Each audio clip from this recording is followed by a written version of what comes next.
দুটি টেস্ট খেলতে সাকিব আল হাসানরা এখন পাকিস্তানে। তবে মাঠে বসে যারা সাকিব শান্তদের খেলা দেখার কথা ভেবেছিলেন তাদের জন্য আছে দুঃসংবাদ। স্বাগতিক পাকিস্তান ও সফরকারী বাংলাদেশের মধ্যকার দ্বিতীয় টেস্ট হবে দর্শক শূন্য মাঠে। কেন এই সিদ্ধান্ত তার ব্যাখ্যা দিয়েছে পাকিস্তান ক্রিকেট বোর্ড।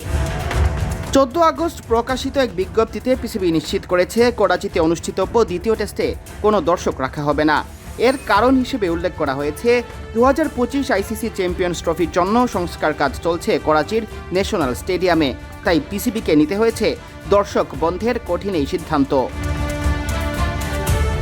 বিজ্ঞপ্তিতে পিসিবির পক্ষ থেকে বলা হয়, ক্রিকেটে প্যাশনেট দর্শকদের গুরুত্বপূর্ণ ভূমিকা সম্পর্কে আমরা অবগত।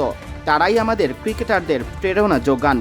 আমরা সম্ভাব্য সব পথ পর্যালোচনা করে সিদ্ধান্ত নিয়েছি সবচেয়ে নিরাপদ হলো দ্বিতীয় টেস্ট খালি মাঠে আয়োজন করা। পিসিবি আরও জানায়, এই সিদ্ধান্তের কারণে তাৎক্ষণিকভাবে দ্বিতীয় টেস্টের টিকিট বিক্রি বন্ধ করা হয়েছে। যারা ইতোমধ্যে করাচি টেস্টের টিকিট কিনে ফেলেছেন তাদের স্বয়ংক্রিয়ভাবে টাকা ফেরত দেওয়া হচ্ছে। দর্শকরা ভবিষ্যতে আরও বেশি উপভোগ করবেন জানিয়ে পিসিবি বলেছে, তাদের কথা ভেবেই করাচি সহ অন্যান্য স্টেডিয়ামের সংস্কার কাজ হচ্ছে। আইসিসি চ্যাম্পিয়ন্স ট্রফিতে ভেন্যুগুলোকে দর্শকদের কাছে আরও গ্রহণযোগ্য ও উপভোগ্য করে তুলতেই এই উদ্যোগ। যদিও আইসিসি চ্যাম্পিয়ন্স ট্রফি এককভাবে পাকিস্তানে আয়োজন করা যাবে কিনা তা নিয়ে এখনও আছে সংশয়। ভারত বরাবরের মতো এবারও পাকিস্তানে গিয়ে খেলতে আপত্তি জানিয়েছে। 1996 সালের পর এবারই প্রথম কোনো আইসিসি ইভেন্ট আয়োজনের দায়িত্ব পেয়েছে পাকিস্তান।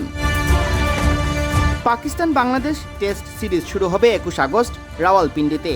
এই ম্যাচ অবশ্য দর্শকরা গ্যালারিতে বসে সরাসরি উপভোগ করতে পারবেন। বাংলাদেশ দল ইতোমধ্যে পাকিস্তান সফরে গিয়ে শুরু করেছে অনুশীলন। সিয়াম চৌধুরী, বিডি ক্রিক টাইম।